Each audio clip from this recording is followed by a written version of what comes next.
Tengo el placer de presentarles al doctor Francisco Traver Torras, jefe del Servicio de Psiquiatría del Hospital Provincial de Castellón. Nos presentará la sesión Neandertales y Bipolares.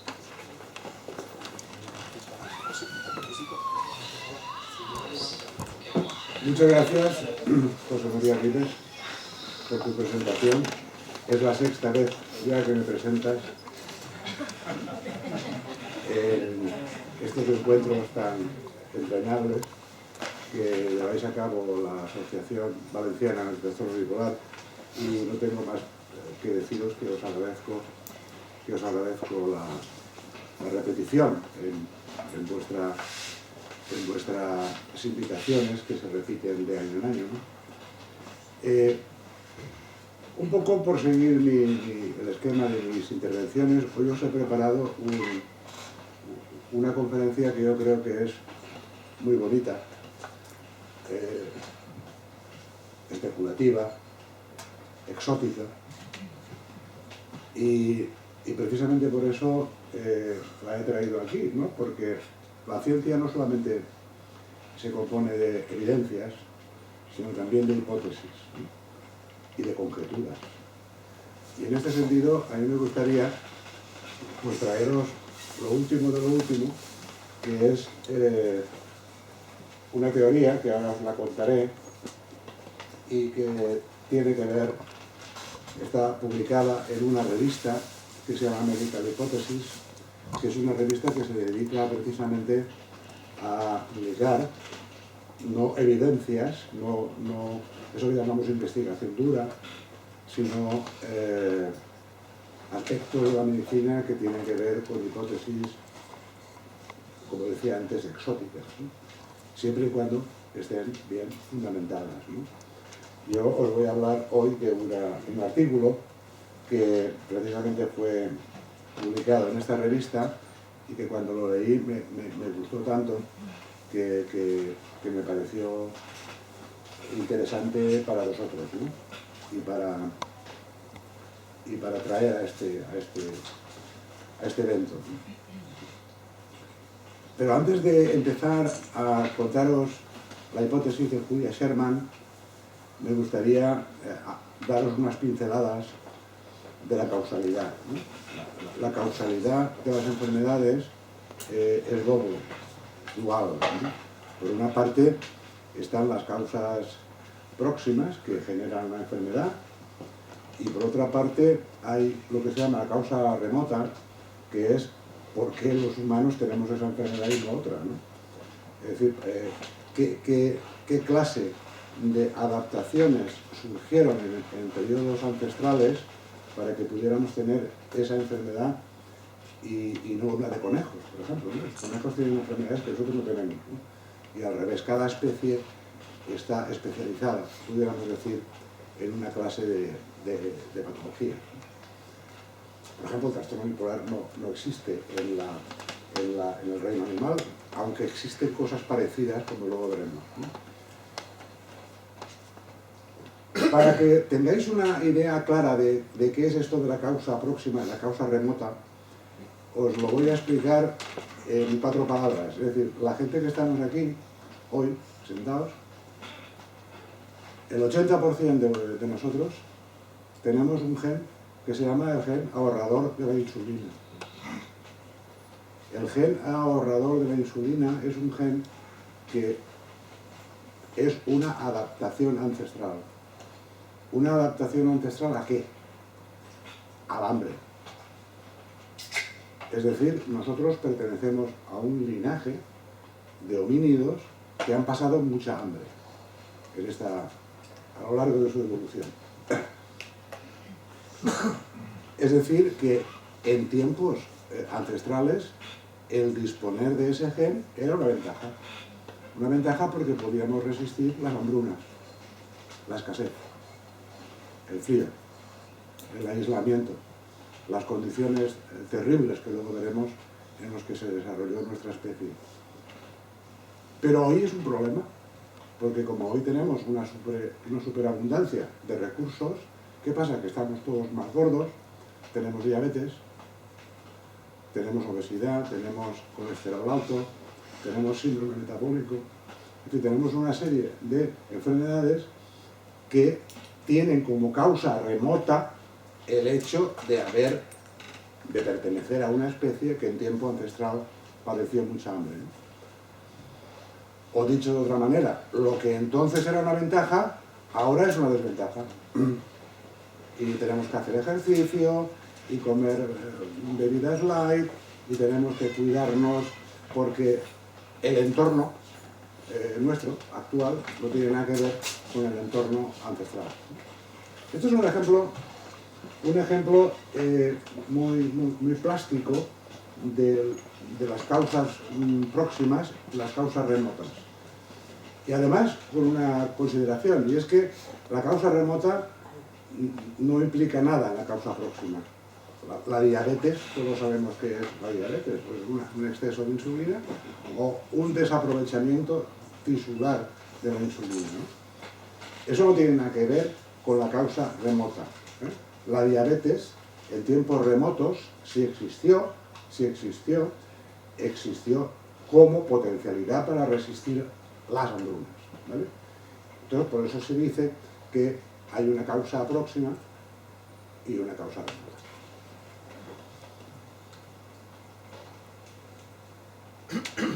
Vamos a hablar básicamente de otra enfermedad que está relacionada con la anterior, como luego veréis, y que es la relacionada con el espectro bipolar. El trastorno bipolar no es una enfermedad unitaria, ¿no? Hay por lo menos varias enfermedades que son primas hermanas o que se le parecen, como todas las que tenéis puestas ahí, ¿no? Como ya sabéis todos, hay divergencias en cuanto a la prevalencia del trastorno. Unos creen que es un 1% de la población general, si somos muy restrictivos, y otros que llegan hasta el 5% de la población general si somos menos restrictivos, es decir, si consideramos las patologías más leves, que también están relacionadas con el trastorno bipolar, como por ejemplo la hipertimia, ¿no? La hipertimia es casi un trastorno bipolar menor, ¿no? Muy adaptativo. La gente hipertímica, divertida, simpática, habladora, estas personas pues no tienen la enfermedad, pero tienen ese rasgo que de alguna manera está emparentado con lo demás, ¿no?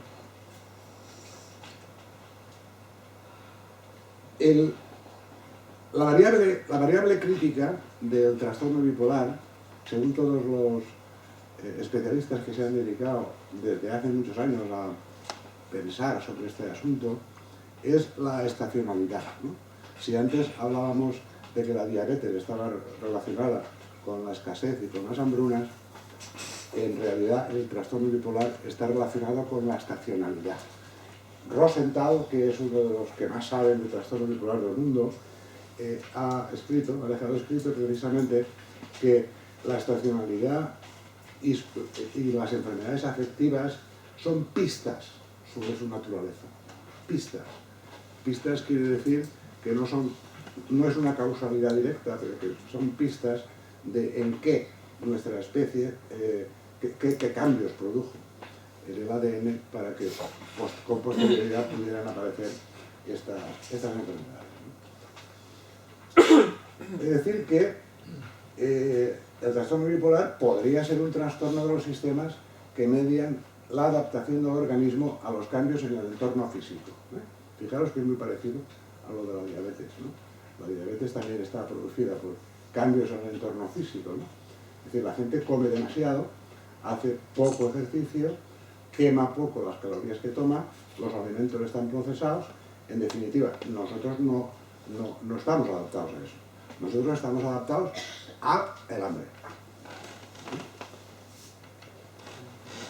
El artículo al que me refería anteriormente es un artículo que pertenece a Julia Sherman y que plantea la hipótesis exótica, bonita, redonda, ¿no?, de que el trastorno bipolar sería una adaptación climática. Y tiene una teoría que tiene hasta siglas, que es el título precisamente del artículo que os traigo aquí, ¿no? Esto es un mapa del mundo durante la última glaciación, que fue hace 30.000 años. Y ahí tenéis vosotros como casi todo Estados Unidos, Canadá, el norte de Europa, está todo totalmente cubierto por los hielos, ¿no? Cubierto por los hielos. Y vamos a referirnos básicamente a Europa. Europa estaba precisamente, ahí lo tenéis, cubierta por una especie que se llamaba Neandertalis, el hombre de Neandertal, que era el que vivía ahí de toda la vida, ¿no? El oriundo de esa zona geográfica que cubría, como veis, desde el norte de Inglaterra hasta prácticamente hasta Persia, ¿no? Esto, como veis, el nicho geográfico del hombre de Neandertal era lo que dejaba descubierto, digamos, la zona de glaciación que anteriormente hemos visto, ¿no? Se suponía que el Homo sapiens nació en África y que apareció por esa zona hace unos 30.000 años y que desplazó al hombre de Neandertal de sus nichos geográficos y probablemente se extinguió precisamente por razones, no por guerras entre ambos, sino porque estaba peor adaptado no al clima, porque al clima estaba mejor adaptado, pero sí digamos, su cerebro era mucho más individualista, no era tan cooperativo, no era tan colectivista, y el Homo sapiens era muy listo, era bastante más listo que un neandertal, aunque no crean que los neandertales eran tontos. Lo curioso porque hoy en día se sabe mucho de la mente del neandertal, cómo era el día a día del hombre de neandertal, ¿no? Y lo que se sabe es que el hombre de neandertal tenía una inteligencia bastante parecida a la nuestra, si bien no había alcanzado todavía digamos, el autosimbolismo, ¿eh? Es decir, aunque pintaban a los muertos y tenían objetos decorativos, no se pintaban a sí mismos, ni pintaban la naturaleza en las paredes, ¿no? Es decir, no habían alcanzado ese nivel autosimbólico del sapiens, ¿no?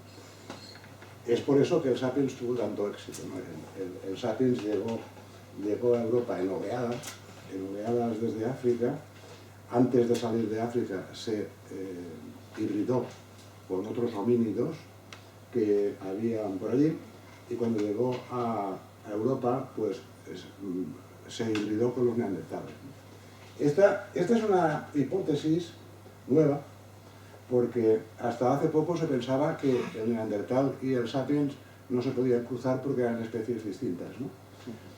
Pero ahora parece ser, está demostrado que nosotros tenemos un cierto porcentaje del ADN neandertal, ¿no? El 4 o 5%.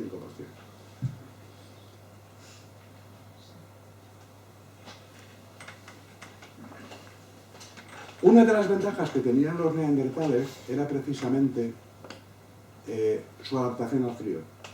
Es decir, eran muy robustos, tenían mucha fuerza, eran muy valientes, incubaban bajo de evitación de daño, eran, digamos, bastante hipofóbicos, en el sentido de que se enfrentaban a las bestias de aquel entonces a pecho descubierto, y además lo hacían sin lanzar las lanzas, es decir, atacaban con la propia lanza, y naturalmente muchos morían en esos enfrentamientos con las bestias. Además, tenemos que tener en cuenta otra cuestión, y es que los neandertales vivieron en el entorno geográfico, en el nicho ecológico más duro que ha existido en la Tierra. Es decir, que no vivían en África, en ambientes, vivían en uno de los entornos más desagradables que se puedan imaginar para los homínidos. De alguna manera, ellos desarrollaron una resistencia al frío y una resistencia a la escasez. Es muy poco probable que los neandertales tuvieran diabetes, ¿no? o que tuvieran obesidad, porque desarrollaron una extrema resistencia al frío. Su desventaja es que vivían en grupos muy aislados, unos de otros, grupos de 50, 60 personas, emparentadas entre sí. La endogamia debió de hacer también mucho daño a los neandertales, y el caso es que desaparecieron de la Tierra hace 20.000 años. Pero nos dejaron un fósil, nuestro ADN, que es precisamente de lo que vamos a hablar hoy. Y lo vamos a hablar hoy para relacionarlo con otras cosas, ¿no? La idea de que el trastorno bipolar está relacionado con la gordura o con una determinada complexión física es clásica en la psiquiatría, ¿no? Kretschmer fue precisamente el autor que más se ha señalado en esta relación.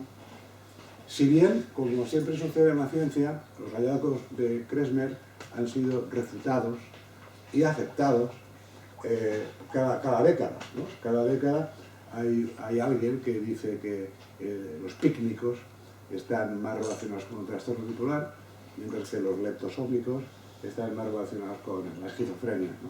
Bueno, esta es una idea clásica que se estudia en psiquiatría, hoy en día ya nadie le hace caso, pero ahora resulta que ha habido un grupo de investigadores que dicen que Kretschmer tenía razón, ¿no?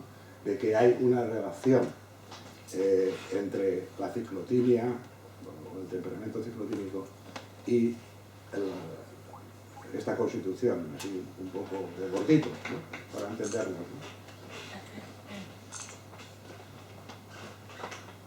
Es decir, hay un trabajo reciente que ha replicado estos hallazgos y que relacionan estadísticamente el trastorno bipolar con la constitución pícnica.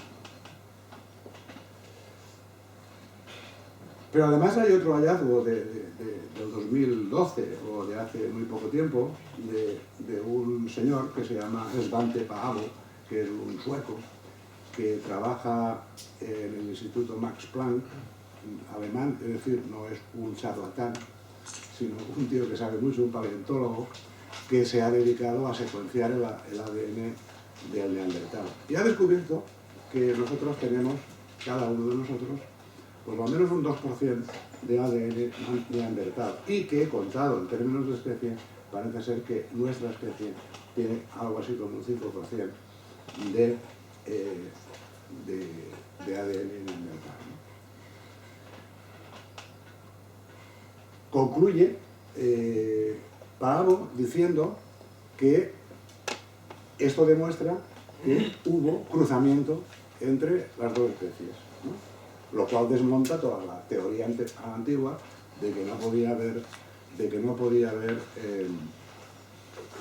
cruzamiento entre ambos, ¿no? Yo no sé si hubo o no hubo cruzamiento entre ambos, pero conociendo la lujuria de nuestra especie, es casi seguro, ¿no?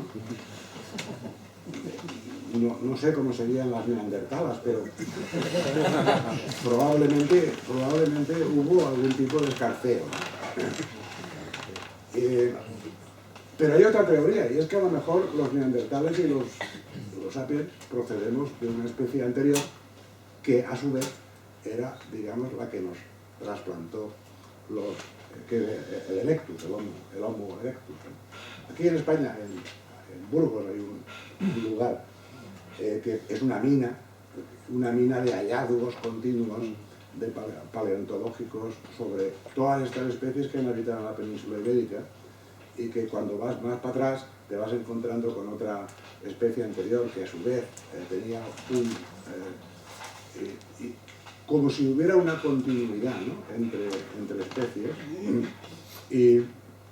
y bueno, eso es muy sugerente, porque para Julia Sherman precisamente este ADN que hemos heredado de los neandertales es precisamente el responsable de que nosotros tengamos una adaptación al clima, ¿no? Y de que podamos vivir hoy en lugares inhóspitos como Alaska o como Islandia o como Finlandia o cosas así, ¿no? El caso es que la estacionalidad y el trastorno bipolar guardan relaciones de complicidad entre sí, ¿no? Y por lo tanto vamos a seguir viendo a ver qué es lo que nos encontramos, ¿no? Esto es lo que dice Julia Sherman. Es decir, hemos heredado de ellos la capacidad de adaptarnos a ambientes fríos y hostiles. Ambientes fríos y hostiles quiere decir escasez, es decir, no hay comida, ¿no? Otra vez estamos en el terreno de la falta de alimento, ¿no?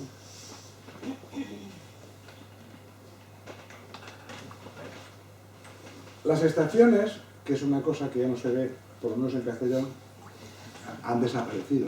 Luego veremos eso qué impacto tiene. Pero cuando yo era pequeño había estaciones, ¿no? Había verano, había primavera, había otoño y había invierno, y las estaciones estaban marcadas por fechas muy puntuales, ¿no?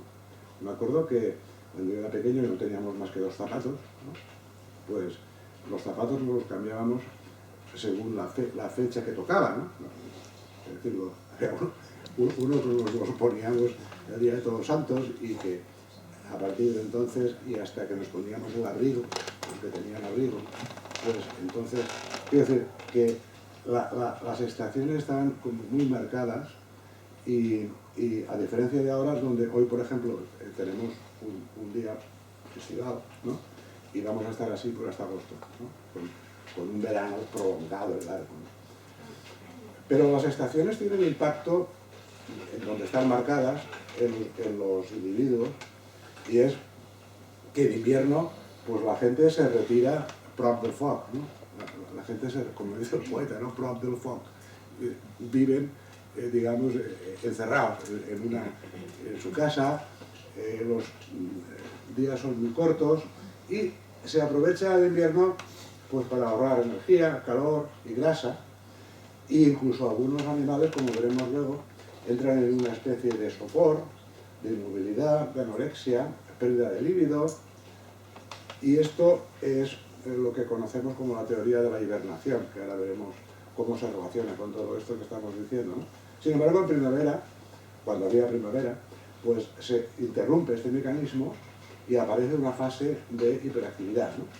Es decir, una mayor actividad sexual. Hay muchas especies que se reproducen precisamente cuando salen de ese sopor depresivo del invierno, y entran en una fase de energía, euforia y expansividad.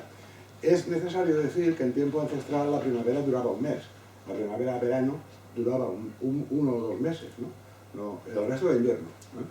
Pero que había que aprovechar esos 2 meses pues para buscarse pareja, para darse atracones de comida y para reproducirse, ¿no?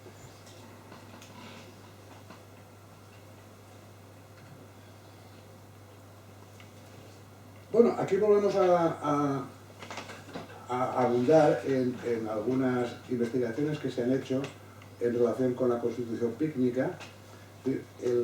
La asociación es que el ambiente frío y el calor afectan a la forma y al tamaño del cuerpo, que es un principio aceptado por la antropología física. Es decir, cuanto más arriba estás, más gordo eres, o más fuerte, más extremidades más cortas, con la idea de aumentar la superficie de calor, ¿no?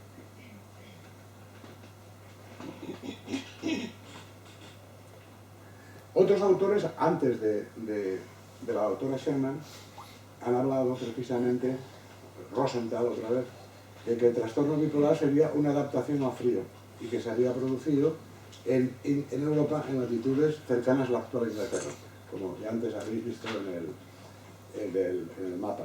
Los comportamientos bipolares serían adaptaciones a entornos fríos, con inviernos largos y veranos cortos, viviendo en pequeños grupos aislados por el hielo, las condiciones climáticas más duras que han conocido los humanos para sobrevivir. Dicho de otra manera, existen ciertas relaciones entre el trastorno bipolar y el ciclo de conductas de hibernación, ¿no? Es decir, la hibernación es un comportamiento que evolucionó en respuesta a la adversidad del medio ambiente. Como podéis ver, pues la depresión y la hipomanía tienen mucho que ver con esto último que acabo de decir en relación con la conservación de energía y con el aumento de la actividad sexual, social y atracones alimentarios dirigidos a los objetivos de logro máximo. Es decir, que en este sentido, la hipomanía sería como un interruptor de la depresión. Un interruptor. Y la manía sería, en el extremo del continuo, tendría el potencial adaptativo de adaptarse a las emergencias para las circunstancias de desafío físico, ¿no? Todos sabéis que los maníacos, cuando están muy alterados, muy agresivos, son muy difíciles, tienen una fuerza terrible, ¿no? Ya lo habéis, seguro que lo habéis oído decir, ¿no? Es que tendrían mucha fuerza, ¿no? Desarrollan una extraordinaria fuerza física, ¿no? Eso, naturalmente, eso es adaptativo para según dónde, ¿no? Para si te enfrentas a un dinosaurio o a un animal peligroso. Naturalmente, en ese sentido, la manía podría ser un comportamiento adaptativo que ha perdido su función, ¿no?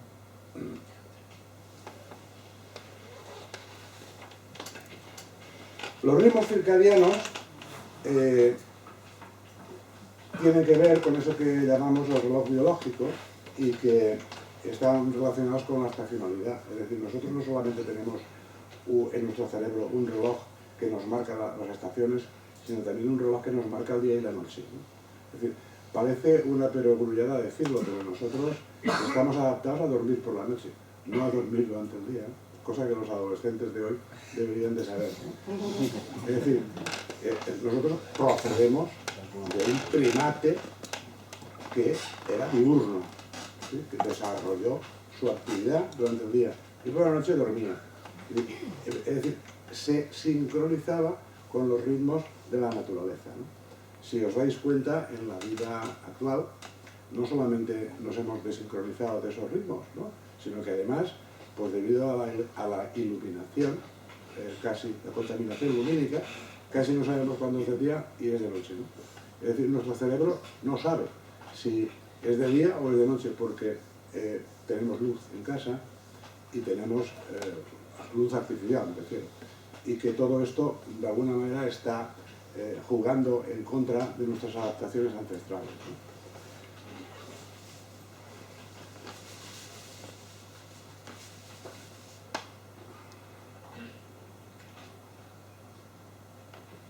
Lo interesante de toda esta historia es que todos nosotros los psiquiatras sabemos que los ingresos hospitalarios de los maníacos son más frecuentes en verano, ¿no?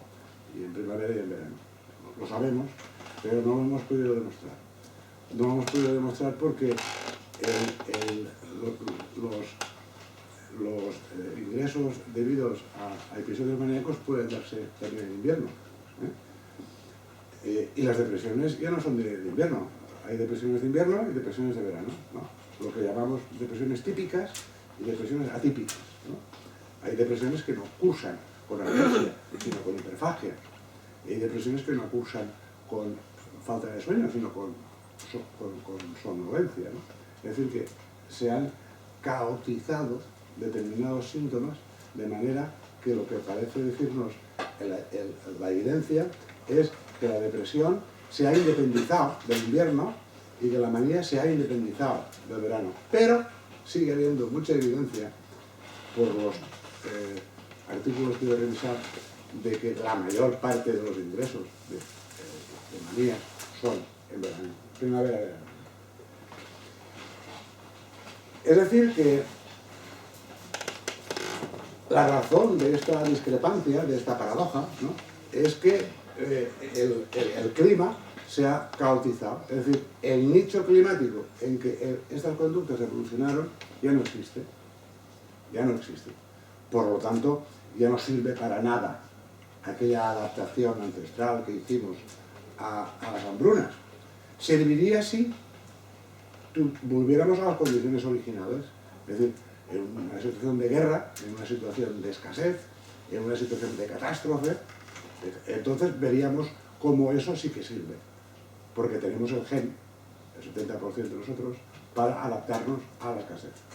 Sí, podemos vivir mucho tiempo sin comer, no tanto sin beber, pero sí sin comer.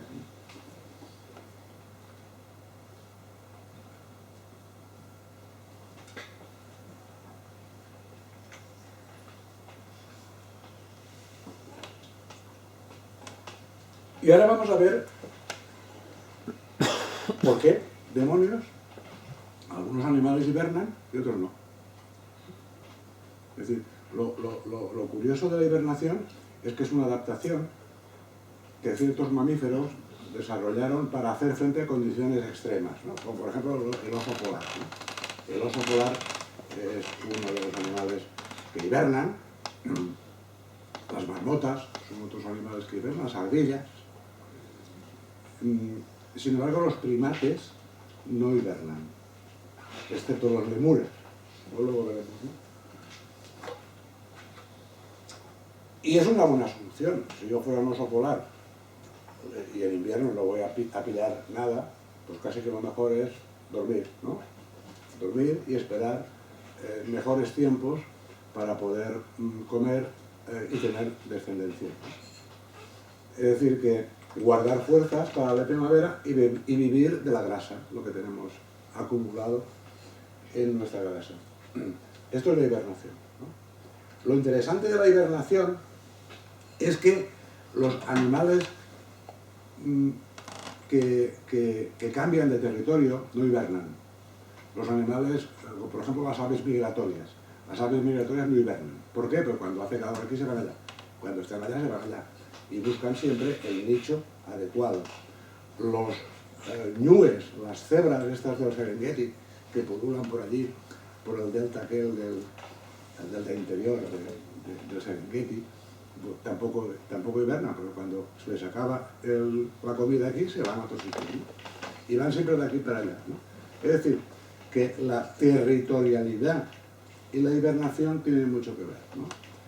Las especies que tienen un territorio propio y de ahí no salen, pues tienen que hibernar.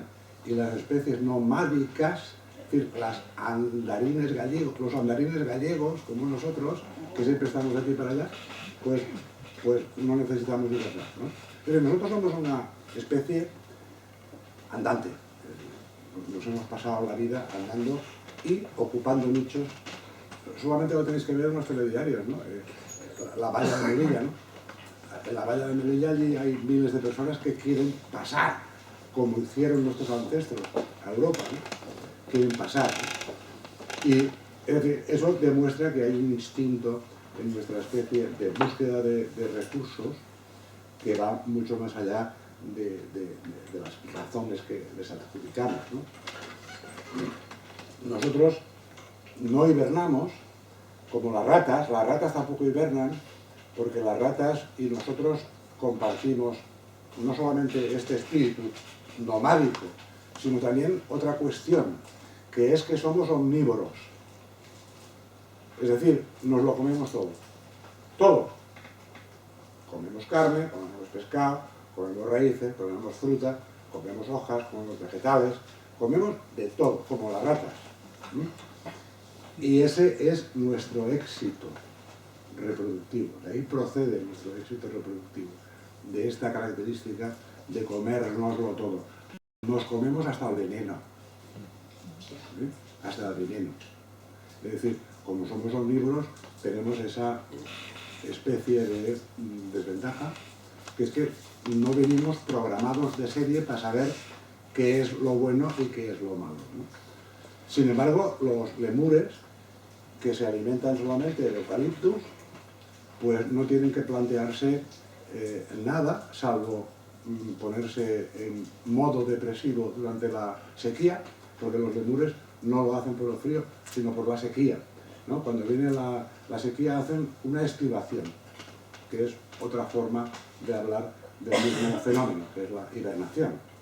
En este sentido, nosotros hemos desarrollado esta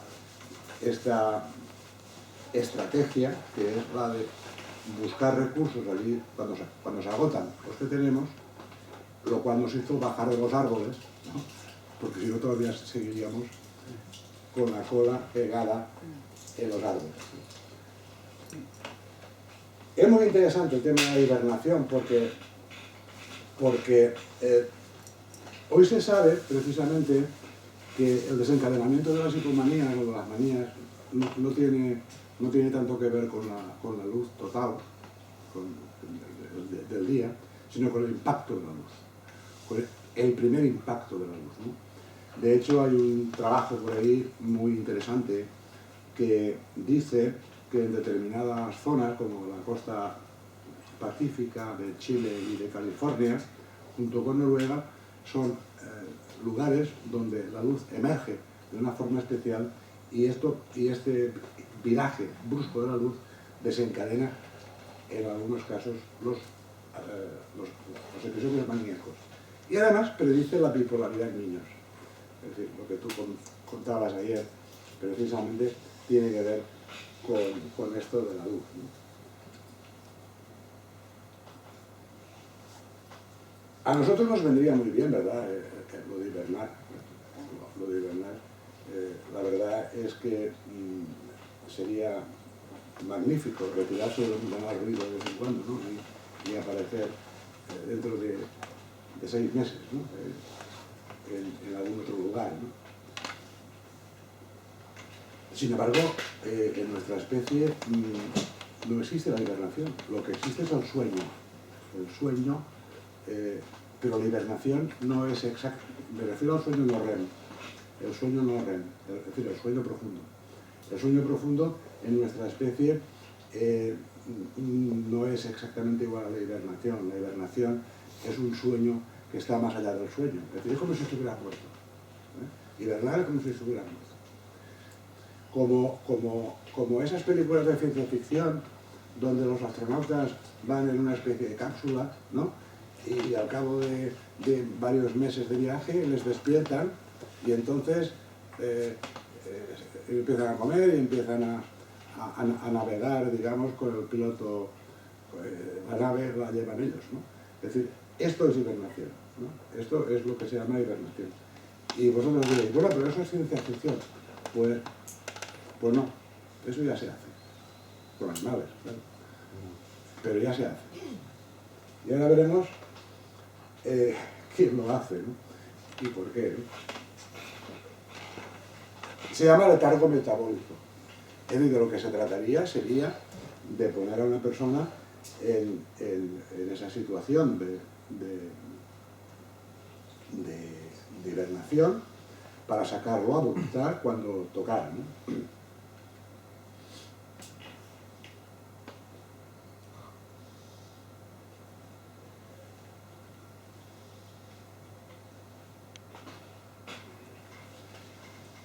A mí me gustaría también poneros esta diapositiva porque antes os he hablado de que el clima se ha caotizado, ¿no? Y que en consonancia con el clima, pues también nuestras reacciones ancestrales se han caotizado. Es decir, hay manías en verano, manías en invierno, hay depresiones en verano, depresiones en verano, y parece que no haya ningún patrón, ¿no? No hay ningún patrón. Es decir, de hecho, uno de los misterios más grandes que tenemos en nuestra especialidad es predecir un viraje, ¿no? Predecir. ¿Cómo se predice un viraje? Cuando realmente no existe una linealidad, ¿no? ¿Cómo se predice un viraje? Pues se predice a través de modelos matemáticos. Y hay gente que están investigando este asunto para predecir, para encontrar patrones, como hacen con el clima. El clima es un ejemplo muy particular de esto que estoy diciendo, porque cuando nosotros vemos todos los días el telediario, ¿no? Y vemos al hombre del tiempo, a la chica esa Mónica, que me gusta mucho, es muy elegante Mónica. Y el asunto es que siempre, todo lo que dice, casi todo se cumple, menos en Castellón, porque Castellón es otra cosa. El caso es que los hombres del tiempo solo pueden predecir el tiempo a 2 o 3 días, ¿no? Pero no más, ¿no? No más, ¿por qué? Porque es una cosa no lineal, el tiempo no es lineal, por lo tanto intervienen demasiados factores para poder predecir el tiempo que el año que viene a estas fechas. Es imposible. Pero ellos toman el recurso de un registro histórico, ¿no? Como hacemos nosotros. ¿Cuándo tuvo la última recaída? Toman un registro histórico y un modelo de ordenador, un modelo matemático. Y mezclando los dos modelos, pueden saber el clima que hará dentro de 2, 3, 4, a lo sumo una semana, ¿no? Pero no más. Es decir, que esos modelos matemáticos son los que están empleándose ahora para predecir el viraje en el trastorno bipolar. Luego os contaré quién lo hace, porque son matemáticos en conjunto con psiquiatras. Pero yo os he traído esta diapositiva porque a mí me parece muy ilustrativa de esto que estoy contando acerca del modelado matemático, ¿no? Esto se debe a un biólogo que se llamaba Robert May y que se dedicaba a estudiar las poblaciones de insectos. Entonces empezó a ver estas poblaciones cómo crecían, cómo decrecían o cómo se extinguían o cómo se reproducían en relación al tiempo. Entonces cayó en la cuenta de que cuando un determinado patrón que él llamó una constante, que llamaba lambda, la constante lambda, se mantenía en torno antes de 3, menor que 3, fijaros la curva de arriba es una curva de estabilidad. La población ni crecía ni decrecía, sino que se mantenía más o menos estable, ¿no? Sin embargo, cuando lambda era mayor que 3, fijaros lo que pasa abajo, ¿no? Es decir, la población fluctúa, hace como picos de sierra, ¿no? Absolutamente parecido a lo que sucede en la bipolaridad, ¿no? O la depresión recurrente, ¿no? Se va repitiendo, se va periodizando el sistema, ¿no? Y cuando lambda está por encima de 4, lo que sucede es que hay una catástrofe, es decir, una catástrofe que se parece mucho a la curva de arriba, pero nosotros diríamos que hay un defecto, ¿no? Se ha producido un defecto cognitivo, es decir, se ha mezclado todo. Eso que llamamos la disforia irritable, o eso que llamamos el trastorno bipolar mixto, donde se mezclan emociones de toda naturaleza y se caotiza el sistema totalmente, ¿no? Por eso es tan importante que los tratamientos para el trastorno bipolar sean en esa fase donde todavía podemos revertir el sistema y hacerlo estable, ¿no? Lo hacemos de momento con fármacos, ¿no? Pero es posible que lo podamos hacer de otras maneras, ¿no?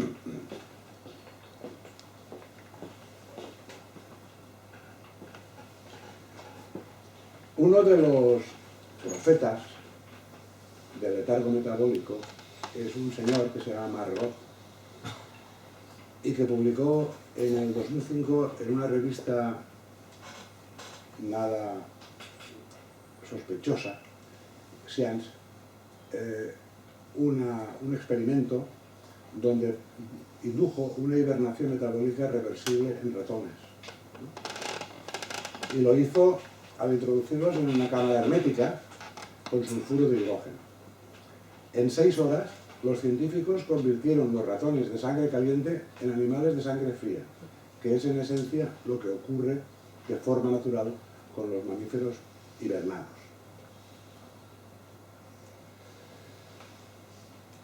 Es decir, este procedimiento se llama la suspensión animada, que es lo que hacen los astronautas cuando van en viajes siderales, y dicen los neurofisiólogos que han estudiado este asunto que en estas condiciones está implicado el sueño no REM, es decir, el sueño profundo, pero la hibernación no es un sueño, es decir, todavía es más bajo de frecuencia, aunque ambos procesos se parecen. Lo interesante de la hibernación no solamente es que la gente duerme, sino que se reduce el ritmo cardíaco la tensión arterial, la temperatura corporal y cerebral y sobre todo el gasto de oxígeno y el gasto total de energía. Es decir, la hibernación es algo muy parecido a la muerte, aunque nuestro corazón sigue latiendo, ¿no? Esto podría ser un hallazgo fundamental si fuera cierta la hipótesis de Julia Sherman. Es decir, la hipótesis de Julia Sherman hoy no la podemos probar porque no tenemos la tecnología adecuada para llevar a cabo esto que propone Roth, ¿no? Es decir, si fuera cierto que el trastorno bipolar es una adaptación al clima y a la escasez, pues uno de los tratamientos posibles sería someter a los enfermos a un letargo metabólico para despertarlos un poco de tiempo después y poder sincronizar sus ritmos, ¿no? Algo así hacemos con el TEC, ¿no? Algo muy parecido hacemos con el TEC, aunque el TEC es mucho más grosero. Y algo así se hacía antes con aquellas terapias de sueño, ¿te acordáis, no? De que había psiquiatras que se dedicaban a hacer terapias de sueño. ¿Aún lo hacen? Yo cuando me han ingresado me ha dado la impresión esa que me tienen todos los días durmiendo, me pinchan y me tiran un durmiendo. Bueno, eso no es para que duermas, eso es para sedarte. Ahí el sueño es un efecto secundario. Bueno, lo interesante es que podríamos encontrar una hormona o un alelo físico-químico y que tendríamos muchas aplicaciones médicas de interés, ¿no? Por ejemplo, fijaros, un accidente en la carretera, pues llega la SAMU, coge al paciente, lo hiberna y se lo lleva a un hospital. Y se reduce el gasto de oxígeno, se reduce el gasto cardíaco, es decir, habría muchísimas aplicaciones al reducir nuestra dependencia del oxígeno. Eludiríamos también los efectos secundarios de los tratamientos oncológicos, ¿no? La quimio y radioterapia, minimizaríamos los riesgos de la cirugía a corazón abierto y otras aplicaciones de interés médico-quirúrgico, ¿no? Y lo que dice Julia Sherman precisamente es que desaparecería el trastorno bipolar, ¿eh? Lo cual a mí me parece una predicción interesante de seguir en los próximos años, puesto que esta técnica de la hibernación inducida o del letargo metabólico o la suspensión animada está produciendo mucha información a nivel de experimentación. Lo podéis encontrar en YouTube, al hombre este, que es el profeta de la suspensión animada, ¿no? Aquí tenéis la bibliografía que he usado para confeccionar esta conferencia, que espero que os haya gustado y que a partir de ahora tengamos otra mirada, ¿no?, sobre los hombres diferentes a nosotros. Quizá ellos nos hayan dejado un rastro fósil en nuestro ADN que podamos rastrear para encontrar soluciones a los problemas actuales. Muchas gracias.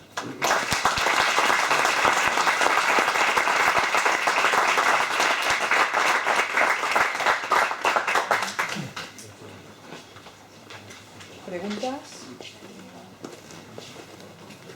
Nos has dejado acá. ¿Te doy el micro?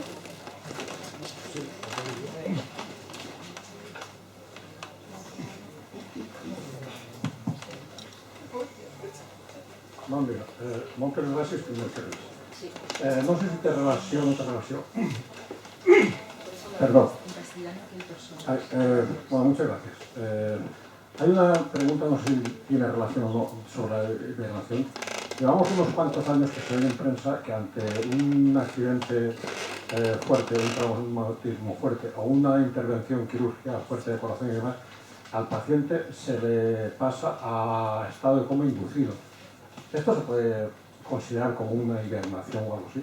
Es una curiosidad que me ha venido así al vuelo. Gracias. Yo también lo he oído en la tele, eso del coma inducido, pero no tengo ni idea de lo que es. Pero debe de ser algo muy parecido. Debe de ser algo muy parecido lo hacen en la UBI, esto de los comas inducidos. Debe de ser algo muy parecido a la suspensión animada. Sin embargo, creo que la suspensión animada va un poco más allá de eso. Es decir, el coma y la suspensión animada no es lo mismo.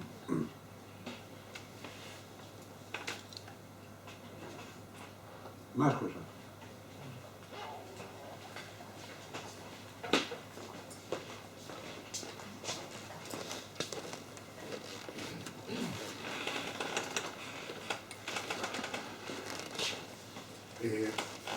Me preguntan qué efectos secundarios e inconvenientes tiene el TEC.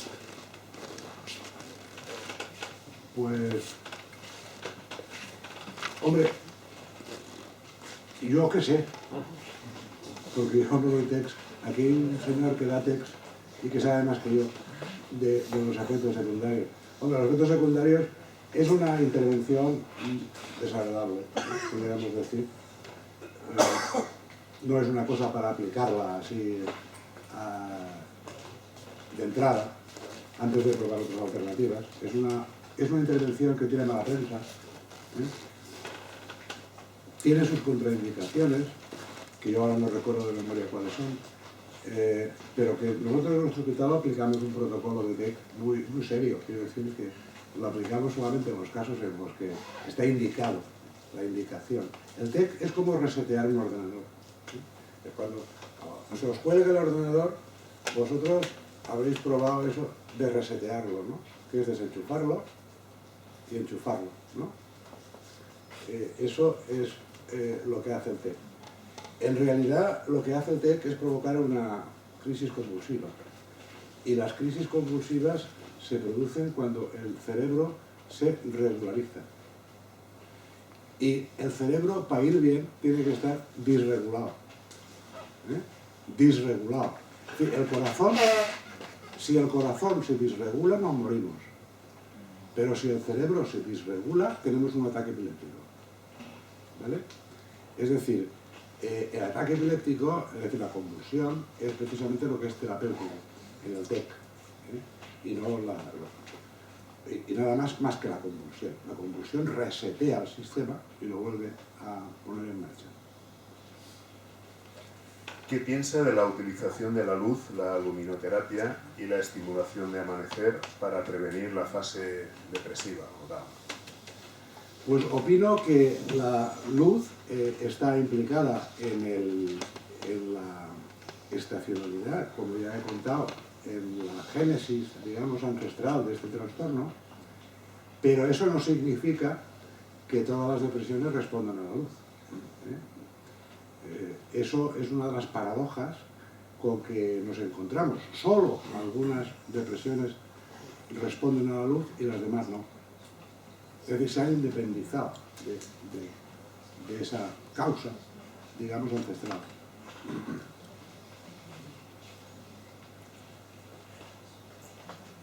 Pues muchas gracias, doctor Traver, por su brillante exposición.